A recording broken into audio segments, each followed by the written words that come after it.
Welcome to another episode of The Watchdog with me, Lowkey, here on Mint Press.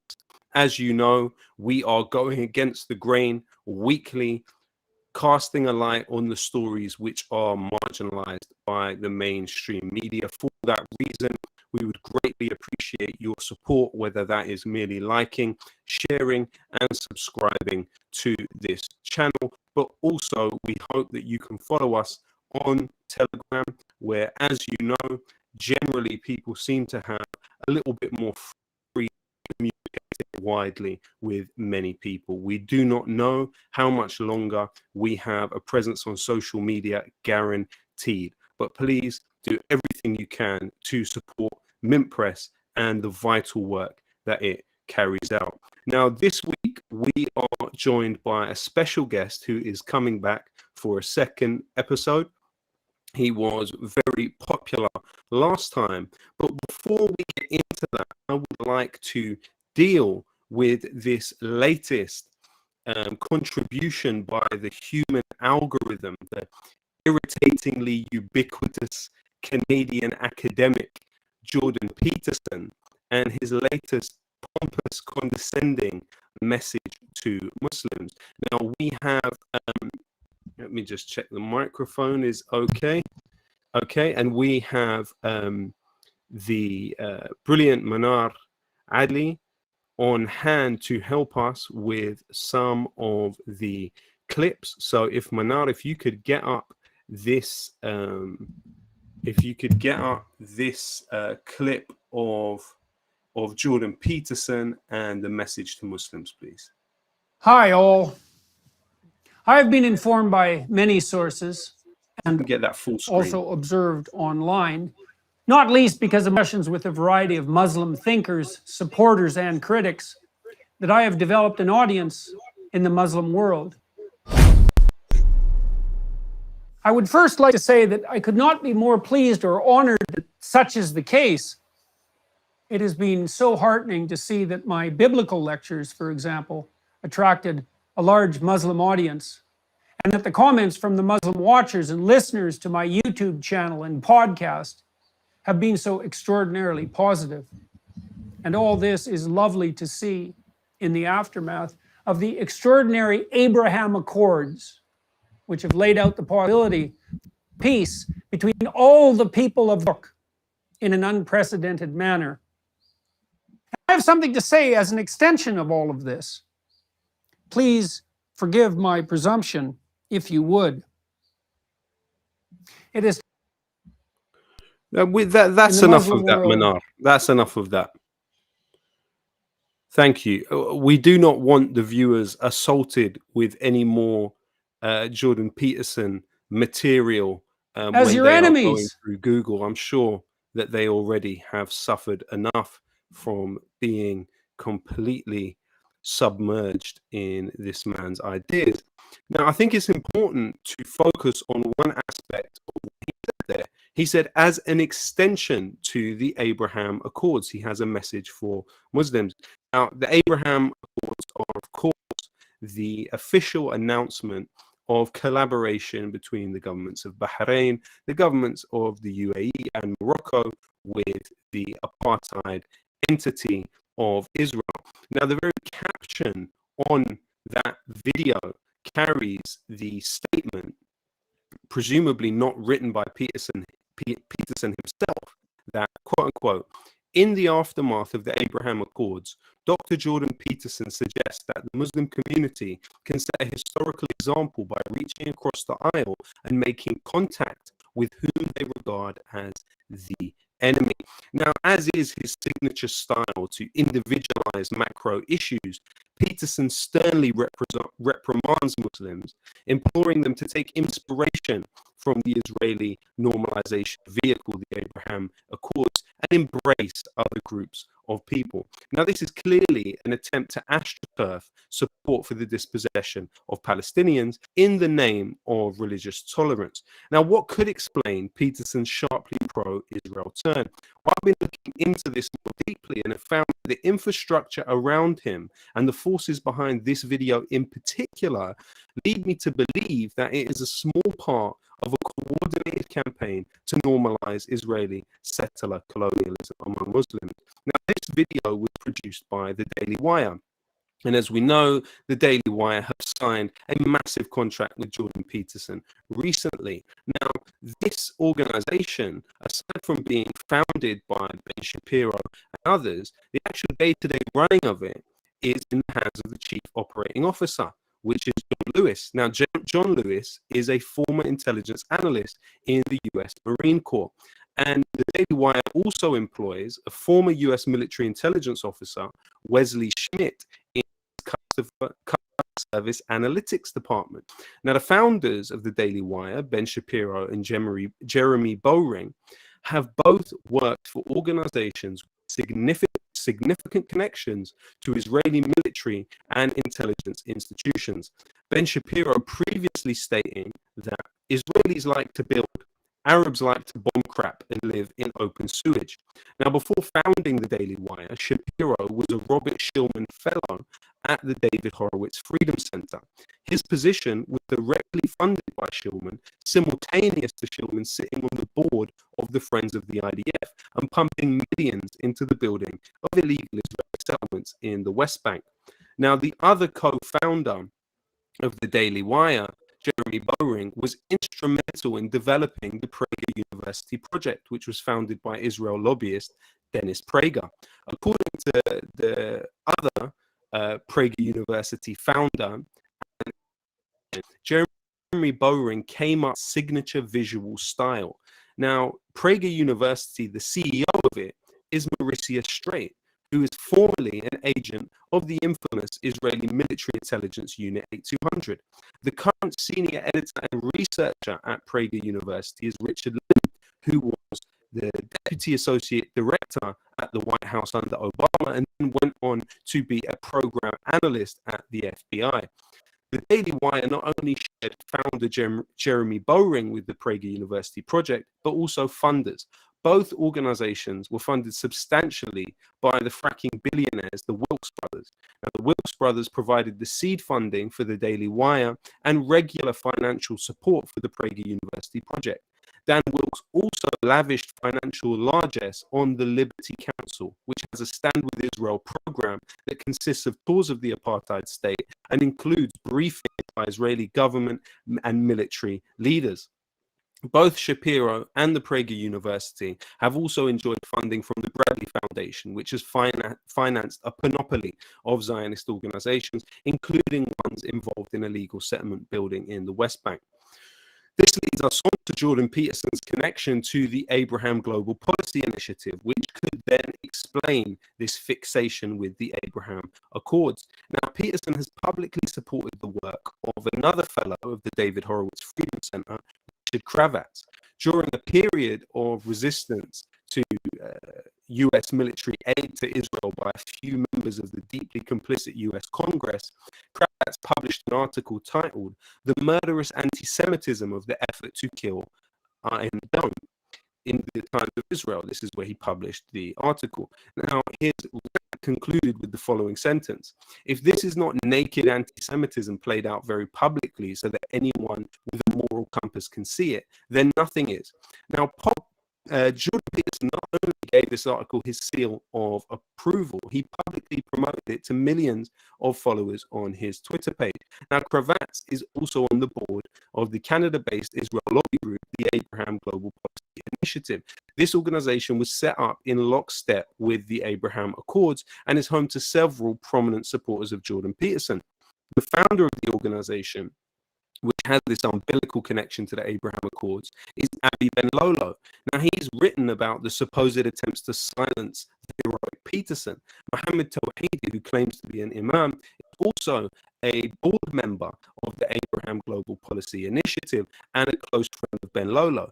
Now, Tawhidi has sycophantically lauded Jordan Peterson as one of, in his words, the greatest scholars to ever contribute to human thought. Tawhidi publicly promoted Peterson's Daily Wire produced message to Muslims with the hashtag Abraham Accords, suggesting a coordinated effort of sorts. Also, former Canadian Senator and Minister and current board member of the Abraham Global Policy Initiative, Stockwell Day, has also publicly promoted the work of Jordan Peterson. It seems undeniable to me that Jordan Peterson's latest intervention is focused on selling Israel to a Muslim audience, and judging by the company he keeps along with the company that currently employs him, it was directed as part of a concerted campaign. Now, we are going to be joined today by the right, okay, I see. Is he outside the mic? Control should be facing him. Okay, well, let's give that a try and see if that is any better. So now we're going to be joined by the... No, Kareem, that's actually worse. I would put the mic back where it was. You put the mic back where it was? It's your internet connection. Okay.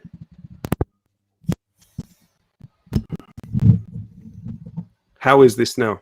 Yeah, that's great. Is this better? Well, the sound is good, but the sound is good, but the picture's still bad. Yeah, well, it's your internet connection, so it's saying that it's full. Okay, well, we'll bring in Ben now, and okay. Okay, so Ben, thank you so much for joining us today. We are going to speak about the BRICS grouping. BRICS is, of course, Brazil, Russia, India, China, and South Africa. It represents 41% of the world population, 26% of the world economy. We also know that it makes up for around 31.5% of the world GDP. And at the moment, we've seen Iran and Argentina also apply to join the BRICS. This would lead to it rising to about 33% of the world GDP. We have applications coming imminently from Turkey, Saudi Arabia, Egypt, and no doubt others. Ben, if you could first break down for us, what exactly is the BRICS program? Absolutely. The BRICS infrastructure, it was created really to create a global alternative to the US dominated financial architecture of the World Bank and the IMF. The BRICS system has its own alternatives to the World Bank and the IMF. And the way that these are set up is basically the BRICS Bank, the alternative to the US dominated World Bank, uses capital that is split 20% between each country: Brazil, Russia, India, China, South Africa. And one of the key ideological leaders of the BRICS was Lula da Silva, the former president of Brazil, left-wing president from the Workers' Party. He is leading in current polls to return to be president if he wins the election this October. All the polls show that he's going to win by double digits if it's a free and fair election, although there are a lot of reports that the current far-right president of Brazil, Jair Bolsonaro, is planning a coup. So we'll see how that goes. But the point is that Lula da Silva was one of the main leaders of the BRICS system. And then when Xi Jinping came to power in China, he has really advocated the use of the BRICS system to create an economic and financial alternative. Now that the US has sanctioned 1/4 of the global population, and especially now with the economic war on Russia, BRICS has emerged basically as this kind of new economic infrastructure, bringing countries together that want to get around Western sanctions. And as we see the US and the EU try to threaten any country around the world that does business with Russia, the BRICS is basically becoming the alternative to the US, NATO, EU bloc. And the US and the European Union are basically dividing the world into two. In this, to prevent a multipolar world, they're basically trying to create a bipolar world. And the BRICS is essentially this new kind of non-aligned movement, you could say. And that's why we see, Iran and Argentina are very likely going to join. You mentioned, Kareem, that potentially Saudi Arabia, Turkey, Ethiopia, Egypt. Now, I think that's very up in the air. It's very hypothetical. I'm personally skeptical about the fact that they will join because, it would be difficult, I think, for Iran and Saudi Arabia and Turkey, all of which are adversaries of each other, to be part of the same organization. But really, as the world is being divided up between the West and the rest, the BRICS is kind of representing the rest. I do have to say that Middle East Monitor is not always the most accurate website. They've sometimes had articles that aren't super accurate, but we have heard reports that Egypt, Saudi Arabia, Turkey, and Ethiopia have expressed interest, but expressing interest in joining and actually applying to join is something very different, right? And we can talk about Saudi Arabia. What Saudi Arabia is trying to do right now is trying to flex its options to try to show the U.S. that it's not a complete vassal state of the U.S.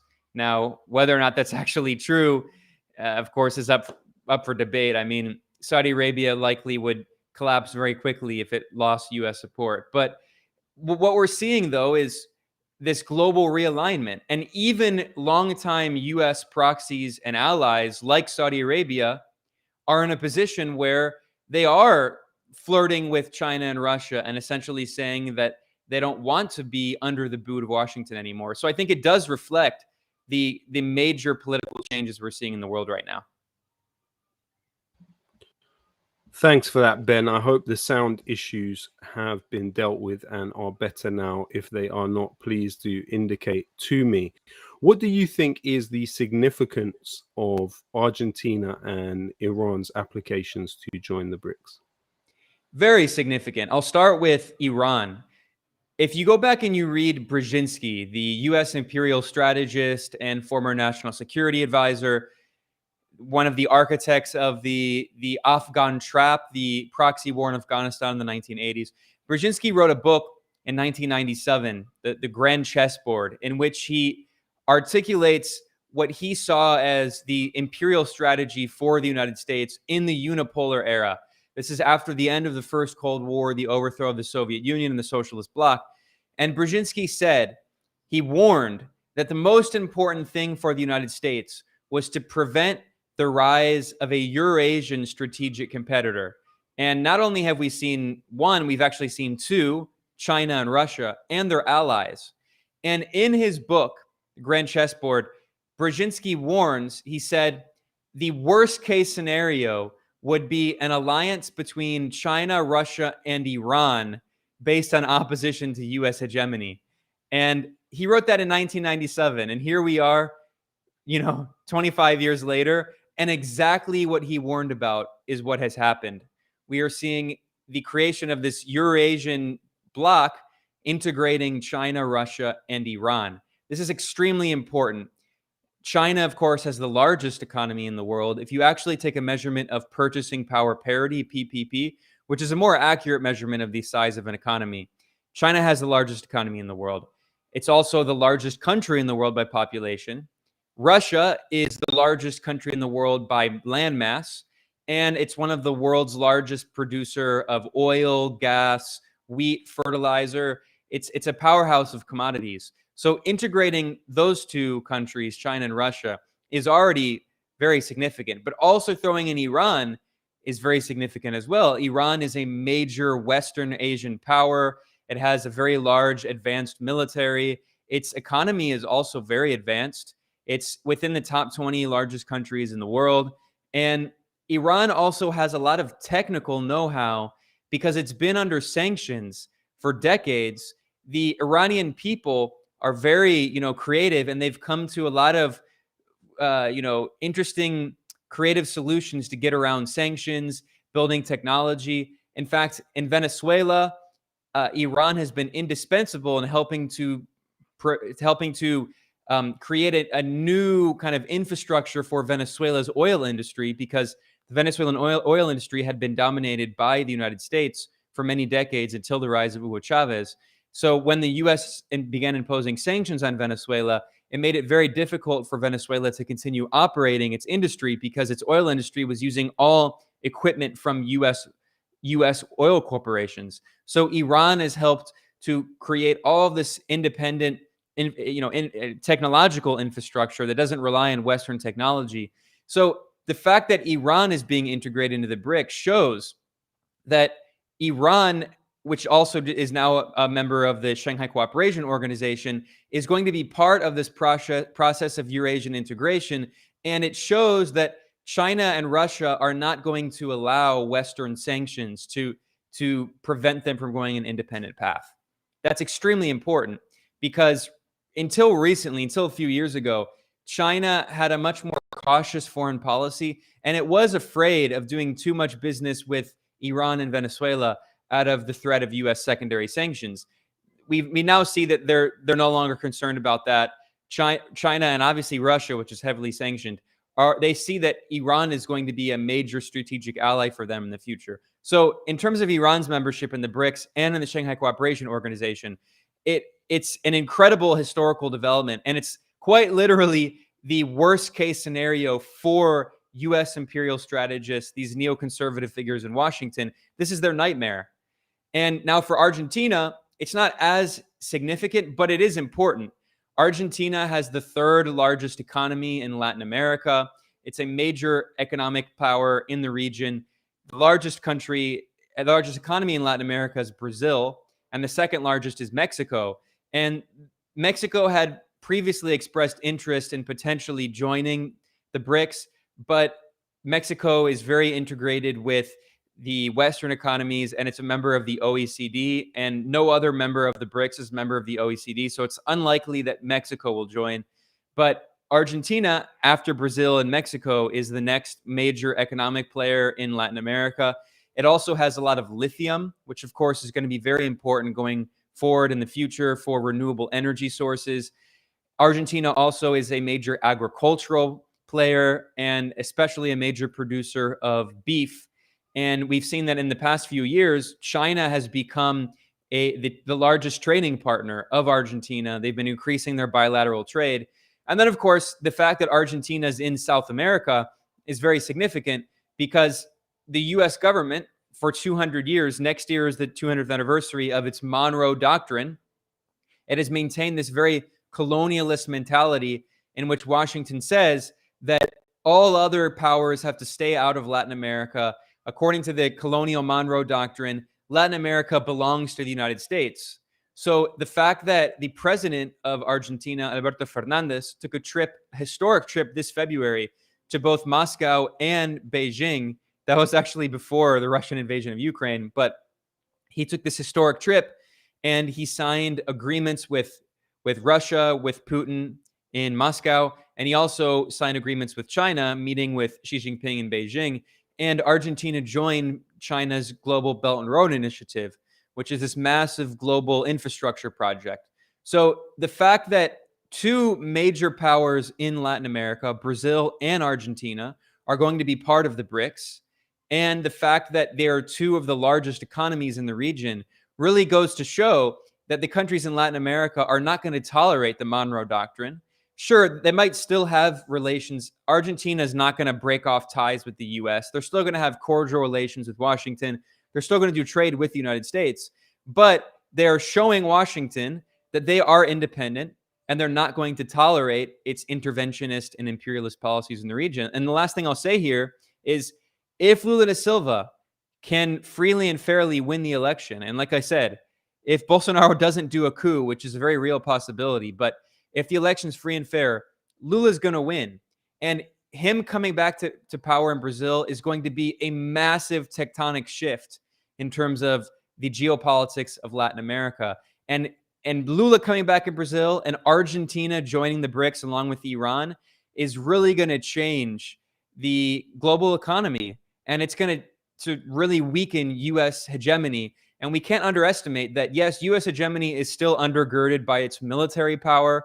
The U.S. has around 800 military bases around the world, but also U.S. economic power is another reason that U.S. imperialism has been able to maintain its hegemony over much of the world. And the BRICS offers an alternative to that. Absolutely. And an interesting aspect is that with Iran and Argentina put in as sort of an expanded BRICS, you would have a grouping representing around 26% of global oil output, 50% of iron ore production, 40% of global corn production, and 46% of global wheat production. But also when thinking about an IMF report released at the beginning of June, which showed that actually the US dollar today only makes up 59% of global reserves, whereas if you look at, say, 1999, it represented about 70%. It made up 70% of global reserves. And recently it was announced that BRICS nations are getting ready to launch a new global reserve currency made up of kind of putting together of the BRICS currencies. So my question to you, Ben, is what is the significance of that? Because potentially that seems to me to be a major game changer. Yeah, absolutely. BRICS already has its own bank. It's called the New Development Bank, and people call it the BRICS Bank commonly. And that is an alternative to the World Bank.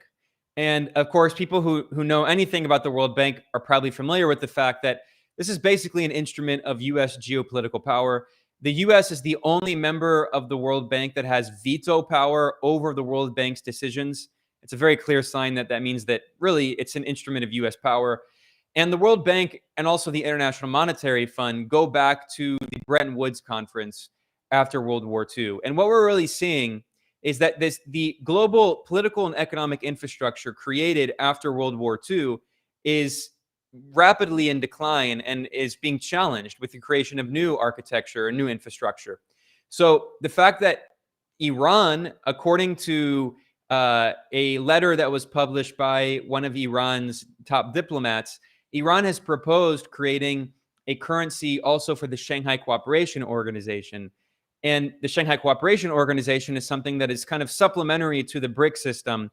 The Shanghai Cooperation Organization brings together China, Russia, and India, as well as Pakistan, which is quite incredible because, India and Pakistan are adversaries.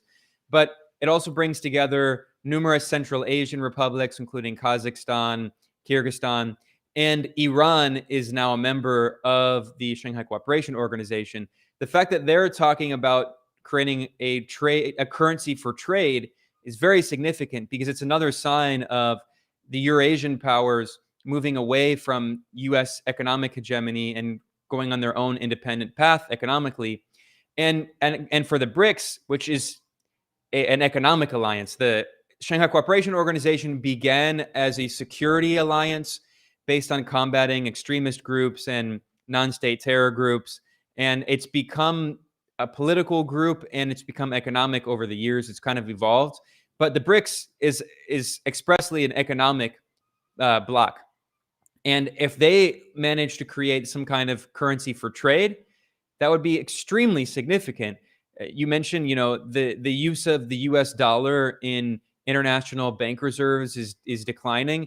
The fact that even the IMF, which is again dominated by the United States, is acknowledging the fact that the use of the dollar in international reserves is in decline really reflects that these institutions that have been dominated by US hegemony are in crisis. Now, I don't want to be, like a Chicken Little saying that the US empire is going to collapse in the next few years. Obviously, this is going to be a decades-long process of decline, but we are very clearly seeing alternatives emerging because everyone around the world can see that the US has been in decline for several years.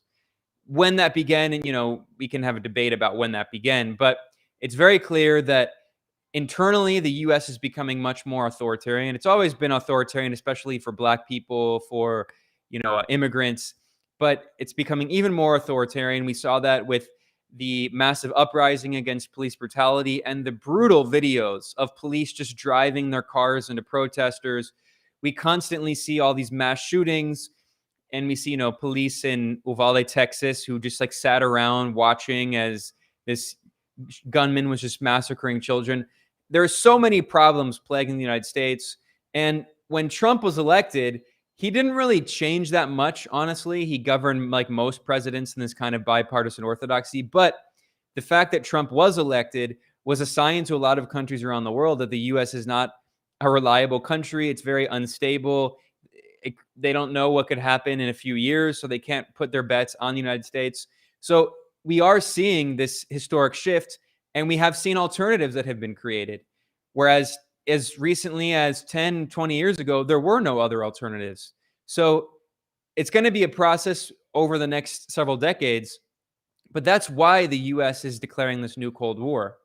And that's why, with everything that Joe Biden does, and Trump before him, but especially now, it's everything he does is about preventing China and Russia from having influence. We see this economic war on Russia, which is basically an economic iron curtain built around Russia. We see that Biden just took this trip to both apartheid Israel and Saudi Arabia. And what he was doing in both countries is not only, signing pacts against Iran, trying to pressure them to take more action against Iran, well, especially Saudi Arabia.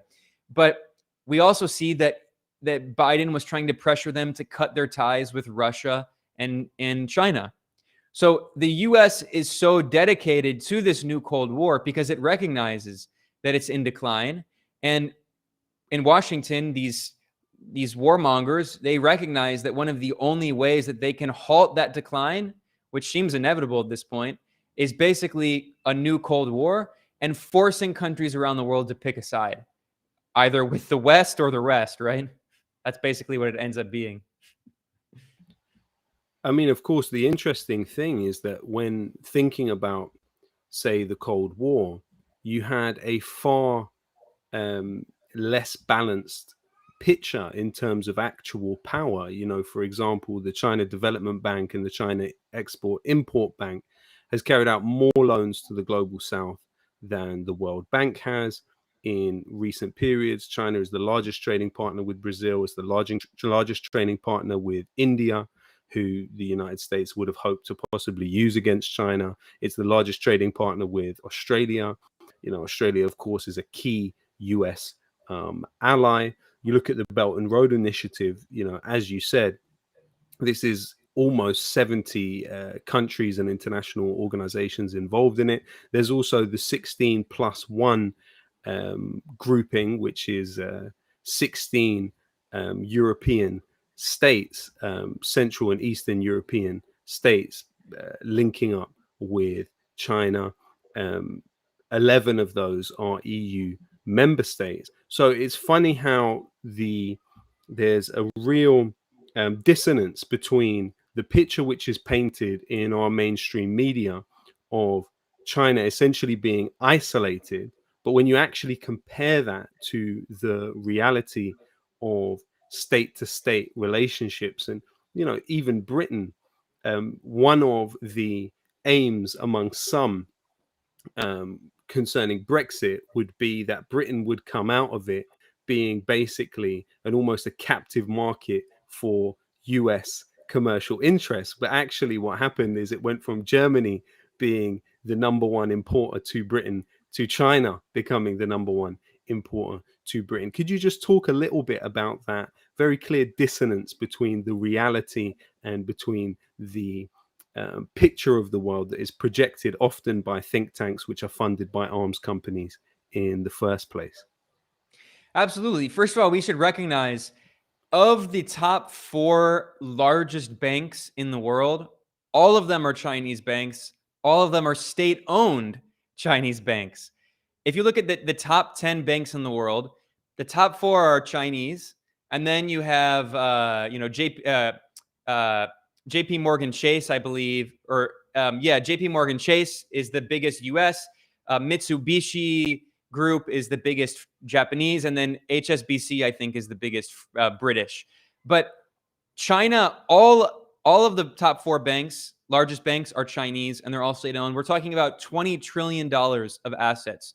I mentioned earlier that if you actually do an analysis of the size of the economy using PPP, purchasing power parity, which measures basically the purchasing power of people in the country in their own domestic currency, as opposed to just measuring everything in US dollars. China has the largest economy in the world. It's significantly larger than the US and continues to grow. Obviously, that's a better measurement than measuring everything with dollars, because people in China don't pay for things with dollars. So we have to understand that for a lot of countries in the world, the US is basically telling them right now, you have to pick a side. You cannot partner with China and Russia. You have to pick between us or them. And the US is surprised, and Europe is surprised that a lot of countries are hesitant and saying, no, we want to continue doing business with China and Russia as well. Because the US is based, it's still, US politicians still, their ideology is based on this idea going back to the 1990s, when the US was by far the largest economy in the world. There was no other game in town, there's no other competition. And especially now we see with the sanctions on Russia, the US is really angry that countries continue to do business with Russia because Russia is offering them really good deals with oil and gas and wheat and fertilizer. So what's interesting is that this new Cold War that we're talking about, this geopolitical conflict, it's not only rooted simply in the political interests and the economic interests of each country. Clearly, that's part of it. The US calls this great power competition. The Pentagon uses that term so much, they actually have an acronym for it. They say GPC in their reports, great power competition. But it's also rooted in a difference in economic models. And I think it's really important to understand that in order to understand the new Cold War. What the US is doing, and Michael Hudson, the brilliant economist, has argued this, I think, very well, better than anyone else. And I've done interviews with him if people want to check them out. What the US is doing is trying to prevent any alternatives to the neoliberal capitalist model. It's not a coincidence that neoliberalism emerged in the 1980s and especially in the 1990s at the end of the first Cold War. Because during the first Cold War, especially in the 50s, 60s, and 70s, the Western capitalist powers were forced to allow a substantial welfare state and some redistributive measures and some power for organized labor because they were afraid of socialist revolution. This is at a time of decolonial struggles, national liberation movements around the world. And in the 1960s and 70s, around 2/3 of the world had governments that identified as socialist. Of course, almost all of them in the global South. And the US empire was in this moment of crisis, losing in Vietnam. They lost the Korean War. And they were forced, the US capitalist class and European capitalist class were forced to basically make agreements to allow labor to have more rights, to more welfare programs, the creation of the National Health Service in Britain. The European welfare state model has its roots in exactly that time. But by the end of the first Cold War, it was clear that the US was winning. The Soviet Union was in decline by the 1980s, and then it was overthrown in 1991. And then the US could impose this neoliberal model on the entire world. And ever since then, in the welfare states in Europe, those welfare programs, the NHS in Britain, pensions, the social safety net has been whittled away more and more every single year with more austerity. It's not a coincidence that moment of US unipolarity, the unipolar moment in which the Soviet Union was overthrown, Russia was basically colonized. You had Boris Yeltsin, this US puppet in power.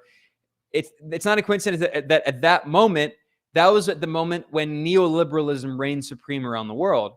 But over the past 20 years, especially in Latin America, we've seen the rise of economic alternatives to neoliberalism with what Rafael Correa, the socialist president of Ecuador, called socialism in the 21st century. Hugo Chavez also adopted that term, 21st century socialism. So we've seen new models. And then, of course, with the rise of China as a completely different economic model, China has a socialist economy. It's a socialist market economy. It's not the same as the Soviet Union. Not everything is run by the state, but around 40% of GDP comes from state-owned industry. And the major banks are owned by the state. All land is owned by the state. Infrastructure is owned by the state. And the state manages the economy. It's a socialist model, a new kind of socialist model. The US really sees that as a threat to this neoliberal model that it has imposed in the entire world. And we see now that in Europe, the European Union has become thoroughly neoliberal and has adopted the same right-wing neoliberal economic model. And of course, the European Central Bank, which is based in Frankfurt, Germany, is basically just a reflection of the German banking interests and to a lesser extent, the French banking interests. And they are trying to prevent any alternative to this neoliberal economic model. So when we're talking about the rise of China and also to a lesser extent, Russia. I mean, Russia's economy, when you measure it in purchasing power parity, it's about the size of Germany's economy. So it's not the same level as the US and China, but it is a significant economy. And as one of the world's largest exporter of gas, oil, minerals, timber, fertilizer, and wheat, Russia is a significant player in the global economy. And so not only are countries around the world saying that they want to continue doing business with China and Russia because they want Chinese technology and goods and Russian commodities, but they're also saying, look, we can do business with these countries and they don't force us to privatize all of our state assets. They don't force us to cut social spending and cut the minimum wage. So when we're talking about this, it's not only the fact that there are these new economic competitors to US and European hegemony and this new infrastructure like the BRICS and Shanghai Cooperation Organization and, in Latin America, UNASUR and the ALBA. But it's also the fact that countries are saying, we have done this neoliberal model for decades and it resulted in disaster. Our economies were just whittled out and they were extremely corrupt. And what happens is basically that the IMF and the World Bank give these massive loans to these corrupt right-wing politicians, and they don't use that money to actually build infrastructure. They use it to enrich their friends in these private corporations. And then these countries are saddled with billions of dollars of odious debt they can't pay off. And the response of the IMF and the World Bank is to say, well, you have to impose neoliberal structural adjustment programs. The difference is China and Russia are not doing that. So for me, it's kind of a no-brainer as to see why so many countries are looking to the East instead of to the West.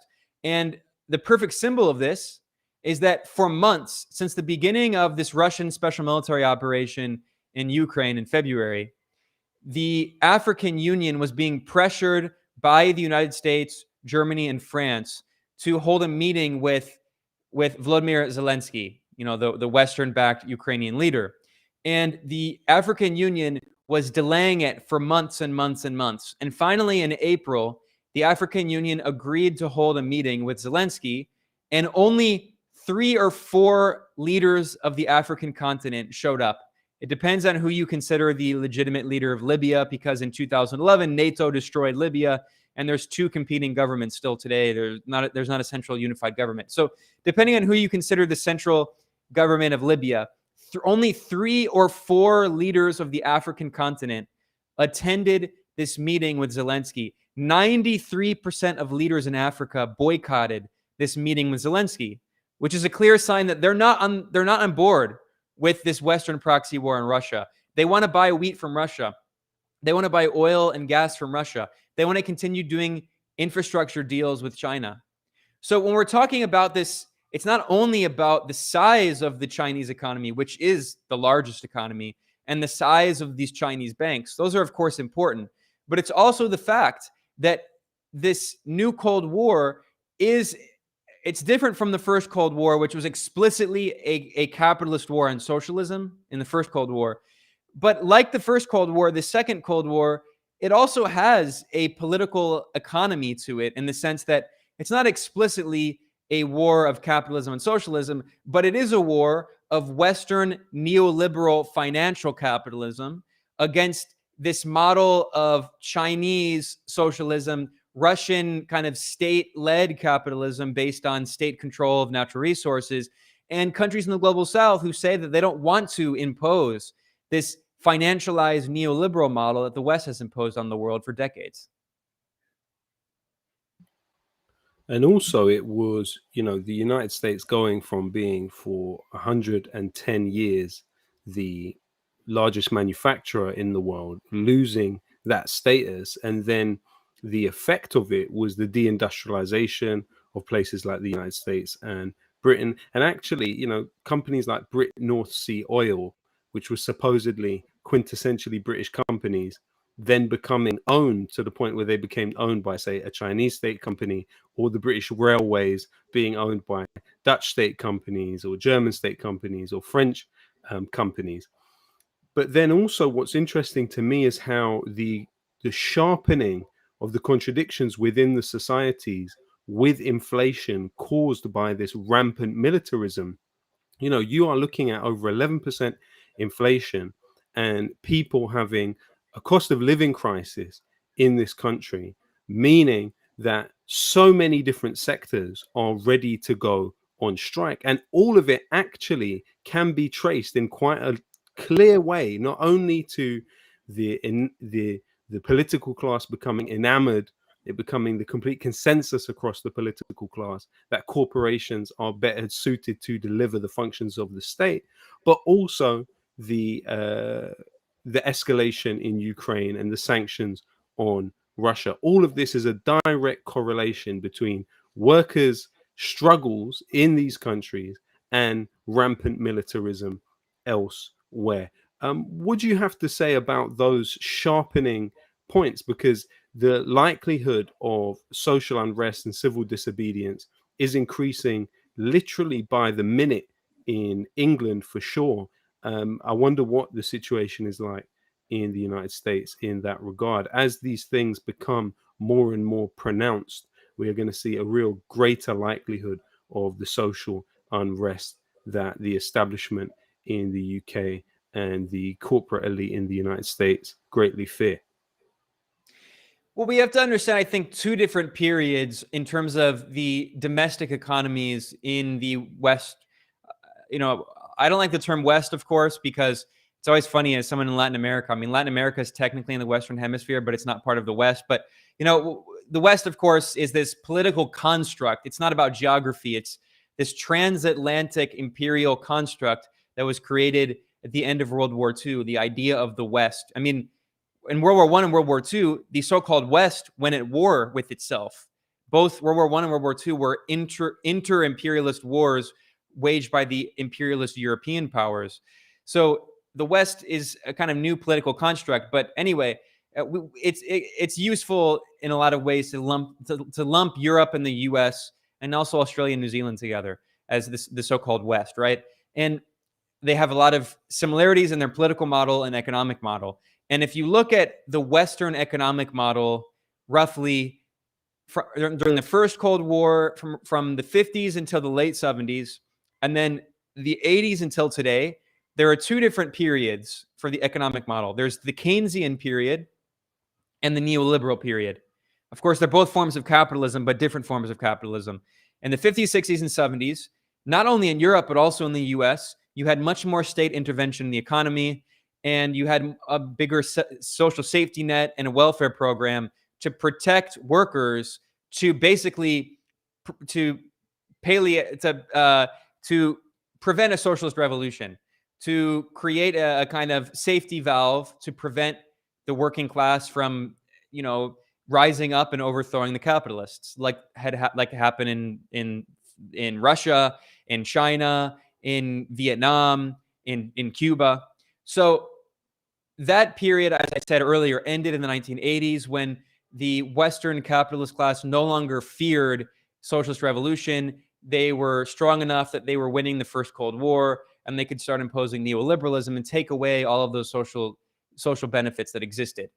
And we see that ever since then, you know, we see more austerity measures, a decline in real wages. In the US, real wages have declined since 1976. That was the peak of real wages. And now, of course, with inflation, we see that real wages have, in the past few years, they were increasing, but now with inflation, real wages are declining again because wages might increase, but then inflation rises more than the wages increase. So actually, you're getting a pay cut in terms of your real wage. And in Europe, it's a very similar process. And this brings us to the neoliberal era. I mentioned that in the Keynesian era, you know, even Richard Nixon, the right-wing Republican US president, famously said, we're all Keynesians now, in the sense that they all recognize that the US government had to intervene in the economy to prevent these big corporations from dominating all industries, to prevent the big banks from just gobbling up real estate, like what's happening now. We see these vulture funds like BlackRock is the largest. These vulture funds are, these asset management firms are the largest landlords in the world. And increasingly, a lot of people in the United States, they don't even have a horrible person in flesh and blood as a landlord. They have a bank or an asset management firm that manages trillions of dollars of assets as their landlord. So we're seeing this financialization and landlordization of these Western neoliberal economies. Michael Hudson, the economist, talks about this idea of the rentier class, as in like renting. It's a French term, like the rentiers or rentiers. So basically, these Western economies have become so financialized in the neoliberal era that they're no longer even producing anything. You talk about deindustrialization. So basically, the deal worked out in the neoliberal era was, all right, we're going to send all your jobs abroad, but the people in the West will still be able to live comfortable middle-class lives because we have cheap consumer goods from Asia, largely from China, and we have cheap energy from Russia. So after overthrowing the Soviet Union, the US had basically this puppet regime in Russia, and Russia was selling extremely cheap energy to the US and to the European Union. Especially Europe, of course, was very heavily dependent on Russian oil and gas, really until this year. So that was the way that in the neoliberal era, they said, okay, we've taken away the social safety net and all of these programs, but at the very least, you can buy cheap consumer goods from China and you have cheap energy. So that keeps the cost of living down. So even though your wages have been declining in real terms, at least you still have a more comfortable standard of living because we can keep energy prices low and the price of consumer goods low. Well, two major things have happened since then, right? One, the rise of Asia. China has lifted more than 800 million people out of absolute poverty, the largest poverty alleviation program in human history. And the standard of living of Chinese workers has drastically risen by 400%, which means that the average Chinese worker gets paid higher wages now. So that means that the cost of the goods produced in China has also risen, because as China has helped raise people out of poverty and raise their standard of living, people are no longer, working long hours for low wages. They actually have more purchasing power and they can compete with people in these Western economies, which means that the price of those consumer goods in the West has increased and it's no longer like it was in the 1990s. And then, of course, the other significant factor is that Russia is no longer an option for Europe in particular to buy energy from because of these sanctions. And if you look at a graph of where countries in Europe were importing their energy from 1 year ago, as recently as 1 year ago, the plurality of oil and gas into Europe was coming from Russia. And if you look at certain countries in Central Europe, around Germany, a vast majority, up to 90% of their energy was coming from Russia. Now, the European Union and the US is basically telling these countries to bankrupt their domestic industry because they can't import cheap Russian oil and gas. And we also see that OPEC, the oil producing organization bloc, OPEC has said that they are refusing to increase their oil production because, first of all, a lot of these countries are at capacity. They can't just magically pump twice as much oil. You have to have the infrastructure to do that. And a lot of them are already at peak capacity. And furthermore, a lot of them are enjoying the high prices. It's helping these oil producing countries. The government is making more money. Russia right now is making more money than ever before. So basically, the neoliberal economic model, it was based on the idea that the US could impose neoliberalism around the world and there would be free trade around the world. So countries could not have protectionist policies to protect their local industry from these massive Western conglomerates that would destroy local industry, like we saw what happened in Mexico with NAFTA. Well, that neoliberal order has been in decline for the past 20 years. And furthermore, we no longer have the cheap consumer goods from Asia and the cheap energy from Russia. So the neoliberal Western economies are in fundamental crisis right now. And that's why we're seeing this massive inflation. And the solution to this inflation is not simply increasing interest rates, which is what the Federal Reserve and the European central banks are talking about doing. That's a short-term band-aid. What we're seeing is the collapse of this neoliberal economic order that was constructed by the United States based on this neoliberal model of globalization, where resources and cheap labor were exploited in the global south, and then that wealth was taken into the imperial core. Well, largely because of the rise of Asia, that model is no longer going to work. And so when we're seeing this new Cold War, it's also the second Cold War is also an attempt by the Western colonialist powers to resubordinate the global south and to turn them back into resource extraction hubs and cheap factories to create consumer goods so the West can enjoy that lifestyle that it enjoyed in the neoliberal era. As always, brilliant analysis from Ben Norton. Thank you so much for joining us today, and thank you to the audience as well. We will see you on the next episode of The Watchdog here on Mint Press News. Thank you very much.